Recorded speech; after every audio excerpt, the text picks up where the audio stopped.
Good morning दोस्तों, स्वागत है आपका सिविल एजुकेशन में। करंट अफेयर्स करना है 4 सितंबर 5 सितंबर 2022 के। आइए फिर इनको निपटा लेते हैं जल्दी से। पहला टॉपिक है उइगर मुस्लिम समुदाय। इसके बारे में क्या चल रहा है अभी, पहले इनके बारे में देख लीजिए थोड़ा सा। उइगर मुस्लिम समुदाय जो है ये स्वयं की भाषा बोलते हैं, अल्पसंख्यक तुर्क जातीय समूह से बिलोंग करते हैं, इनकी खुद की संस्कृति है और मध्य एशियाई देशों से काफ़ी मिलती जुलती है। इसी वजह से चाइना इनको क्षेत्रीय समूह की मान्यता नहीं देता। इतना क्लियर है। आप यहाँ पे देखिए ये न्यूज़ में किस लिए है। यूनाइटेड नेशंस की तरफ से अभी एक रिपोर्ट आई है। इस रिपोर्ट में उन्होंने बताया है कि चीन उइगरों के ह्यूमन राइट्स का गंभीर उल्लंघन कर रहा है। और एक किस तरह के उल्लंघन है? चाइना इन समुदाय के लोगों की भाषा छोड़ने पर मजबूर कर रहा है, धर्म छोड़ने पर मजबूर कर रहा है। हिरासत कैंप में 10 लाख से भी ज़्यादा उइगर समुदाय के लोगों को ये रखा है। तो ये सभी आरोप यूनाइटेड नेशंस की रिपोर्ट में बताए गए हैं। और ये जातीय समूह चाइना के सिनजियांग क्षेत्र में रहती है, सबसे बड़ी आबादी है इस क्षेत्र की। इनके अलावा ये जातीय समूह उज्बेकिस्तान में भी रहते हैं, किर्गिस्तान में रहते हैं, कजाकिस्तान में भी रहते हैं। ठीक है, तो करंट पॉइंट ऑफ व्यू से चाइना के संदर्भ में याद रखना इस समूह को। आगे चलिए। दूसरा है स्मार्ट समाधान चुनौती और समावेशी शहर पुरस्कार 2022, यानी smart solution challenge and inclusive cities award 2022। क्योंकि यहाँ पे स्मार्ट सिटीज़ की बात हो रही है, इंक्लूसिव सिटीज़ की बात हो रही है, तो इस पर कौन काम करता है? इस पर कौन सी मिनिस्ट्री काम करती है? आवास और शहरी विकास मंत्रालय इस पर काम करता है। और ये जो अवार्ड है वो इसी मंत्रालय के द्वारा दिया जाता है। और ये जो स्मार्ट सॉल्यूशन चैलेंज का इनिशिएटिव है, ये शहरी मामलों के राष्ट्रीय संस्थान यानी NIUA और UN की एक संयुक्त पहल है, ज्वाइंट इनिशिएटिव है। इस संस्था के बारे में पूछा जा सकता है कि national institute of urban affairs ये कहाँ पर है? न्यू दिल्ली आपको लगा देना है। अर्बन अफेयर्स पर राष्ट्रीय संस्थान न्यू दिल्ली। अभी अवार्ड किसको मिला है ये 1-2 दिन में करंट अफेयर्स में अपडेट हो जाएगा, तो हम लोग को पता चल जाएगा। ठीक है, तीसरा टॉपिक है नुआखाई जोहार। मैं यहाँ पे लिख दे रहा हूँ, स्कैन ठीक से नहीं हो पाया, यहाँ पे कोई दिक्कत तो नहीं हो रही ना? नुआखाई जोहार प्रधानमंत्री मोदी द्वारा भी किसानों को शुभकामनाएं दी गई हैं, इस वजह से ये चर्चा में है। एटलीस्ट हम लोग के प्रधानमंत्री हर एक चीज़ पर नज़र रखते हैं, उसके चलते हम लोग को ये सब चीज़ें पता चलती रहती हैं। इसके बारे में देख लेते हैं क्या। यह एक कृषि उत्सव है। नुआखाई पर्व के नाम से भी इसको जाना जाता है। नुआखाई भेंट घाट के नाम से भी इसे जाना जाता है। यहाँ पे नुआखाई में नुआ का मतलब होता है नया और खाई का मतलब होता है भोजन। अब यहाँ पे देखिए, यहाँ पे नए से मतलब है नई फसल के स्वागत के उपलक्ष्य में इसको मनाया जाता है। यह त्यौहार नए चावल के खाने के महत्व को भी दर्शाता है। एग्ज़ाम पॉइंट ऑफ व्यू से यहाँ पे इम्पोर्टेंट है, इसको सेलिब्रेट कहाँ किया जाता है, ये कहाँ का प्राचीन त्यौहार है? उड़ीसा, छत्तीसगढ़ और झारखंड में इसको मनाया जाता है। यहीं का ये प्राचीन त्यौहार है। ठीक है, तो याद रहेगा ये। अब इसके नाम से तो नहीं पता चल रहा है कि ये उत्सव है, त्यौहार है, क्या है। सिंपल यही पूछ लेगा कि ये है क्या, चर्चा में रहा शब्द नुआखाई जोहार, तो लगा देना। नई फसलों के अवसर पर इसको मनाया जाता है। उड़ीसा, छत्तीसगढ़, झारखंड का ये प्राचीन त्यौहार है। ठीक है, ये 2-3 बातें याद रखनी है। तीसरा टॉपिक यहाँ पे विश्व निशानेबाजी चैंपियनशिप 2022 इजिप्ट में यानी मिस्र में आयोजन होगा। काहिरा में इसको ऑर्गेनाइज किया जा रहा है। बस यहाँ पे इतना याद रखना है, विश्व निशानेबाजी चैंपियनशिप 2022 इजिप्ट में होगी, काहिरा में होगी। ठीक है, काहिरा कैपिटल है इजिप्ट की।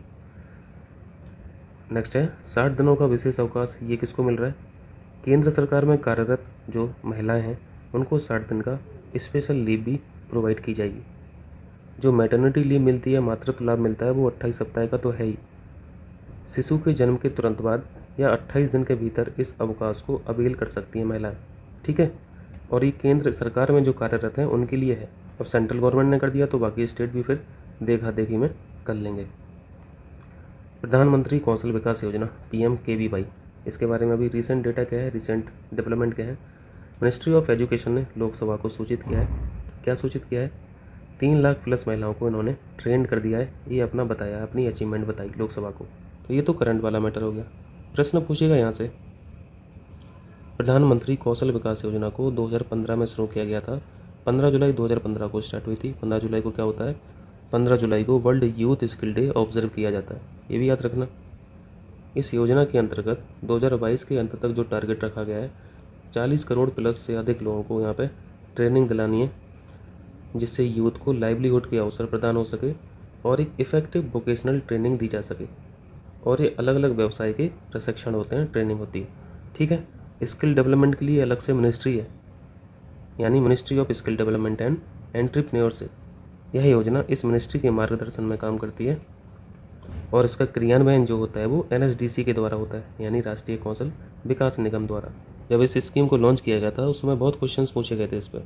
ठीक है, चलिए नेक्स्ट है save the whale shark campaign. इसके बारे में वैसे हम लोग कल पढ़े थे, कुछ फैक्ट यहाँ पे छूट रहे थे, वो भी कवर कर लीजिए। 30 अगस्त को ऑब्जर्व किया जाता है, ये हम लोगों ने कल सीखा था। इसके अलावा हम लोगों ने थीम भी पढ़ी थी, थीम थी हमारे समुद्र के संरक्षक। ये जो व्हेल शार्क है ये ओविविपिरस स्पीसीज है। इसका मतलब होता है कि ये अंडे नहीं देती हैं, ये सीधे बच्चे देती हैं। कीस्टोन प्रजाति भी है, इसके बारे में भी हम लोगों ने कल चर्चा की थी। और गुजरात और लक्षद्वीप में ये देखी जाती है। पृथ्वी पर पाई जाने वाली सबसे बड़ी मछली है।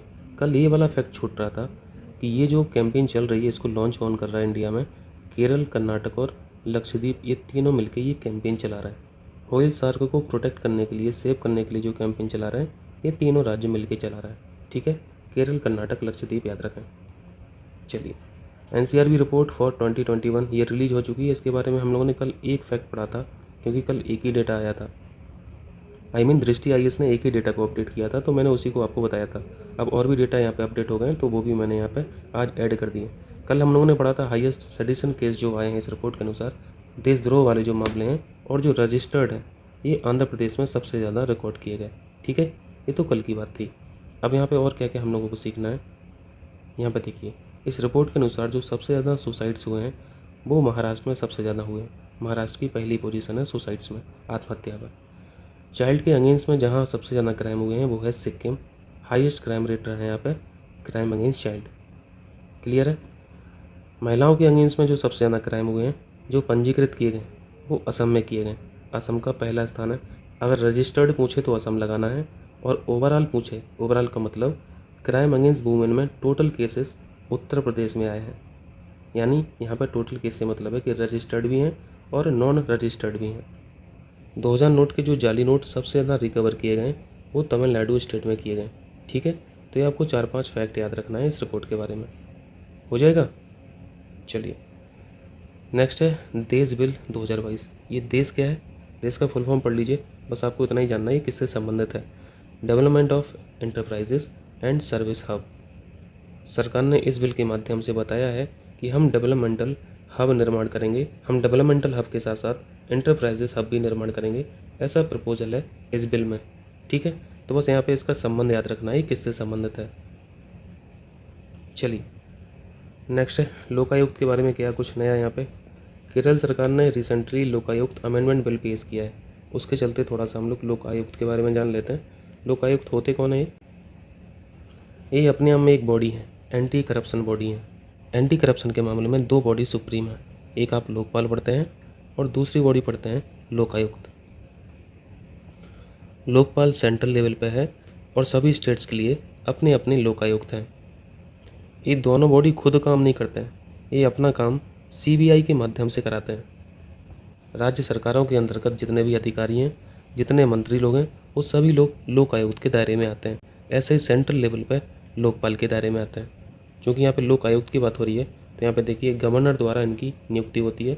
राज्य सरकारों द्वारा ट्रांसफ़र नहीं किया जा सकता इनका, ना ही इनको डिसमिस किया जा सकता है। केवल स्टेट असेंबली में इम्पीचमेंट के द्वारा इनको हटाया जा सकता। तो यहाँ पे राज्य सरकार और यहाँ पे स्टेट असेंबली एक ही चीज़ मत समझ लेना, ठीक है। इसको हम लोग अच्छे से समझ चुके हैं। सरकार अलग चीज़ है, स्टेट असेंबली में यानी विधानसभा में जो सभी लोग बैठे हैं वो सरकार नहीं है। सरकार होती है काउंसिल ऑफ मिनिस्टर, चाहे वो स्टेट की हो चाहे वो सेंट्रल की हो। वास्तविक सरकार काउंसिल ऑफ मिनिस्टर ही होती है, ठीक है। तो यहाँ पे करंट पॉइंट ऑफ व्यू से ये याद रखना कि अभी हाल ही में किस राज्य ने लोकायुक्त अमेंडमेंट बिल पेश किया, तो केरल सरकार लगा देना, केरल राज्य लगा देना। प्रोजेक्ट नंबर्स, ये इंपॉर्टेंट क्वेश्चन है। ये गूगल और अमेजन के द्वारा चलाया जा रहा है एक प्रोजेक्ट है, ये जॉइंट इनिशिएटिव है इन दोनों का। इस प्रोजेक्ट के अंतर्गत क्या होगा, $1.2 बिलियन का एग्रीमेंट हुआ है। किस लिए हुआ है, ताकि हम इजराइल को आर्टिफिशियल इंटेलिजेंस, मशीन लर्निंग और क्लाउड कंप्यूटिंग जैसी सर्विस को सप्लाई कर सकें। सप्लाई कहाँ पे करना है, इजराइल को। यानी गूगल और अमेजन ने इजराइल के साथ एग्रीमेंट किया है $1.2 बिलियन का। तो ये सब चीज़ें तो बहुत एडवांस टेक्नोलॉजी हैं, इनका यूज इसराइल गलत भी कर सकता है।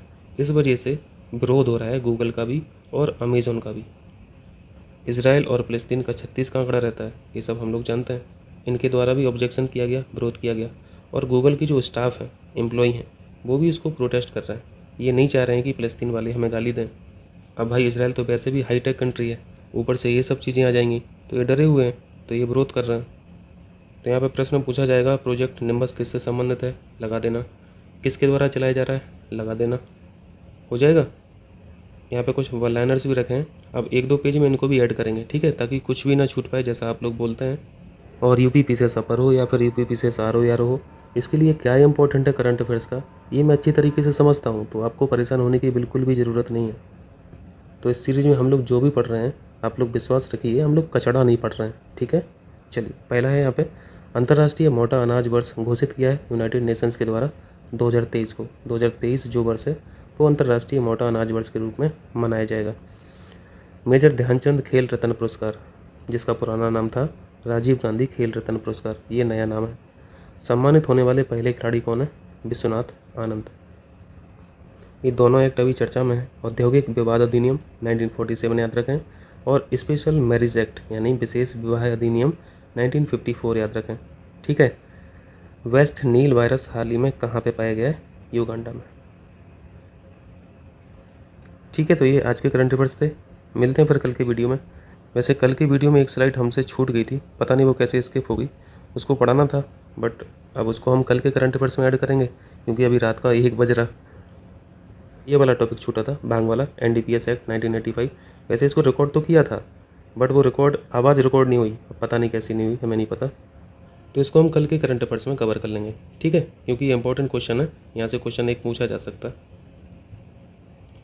ठीक है भैया। तो फिर मिलते हैं कल, बहुत बहुत शुक्रिया आप लोगों का।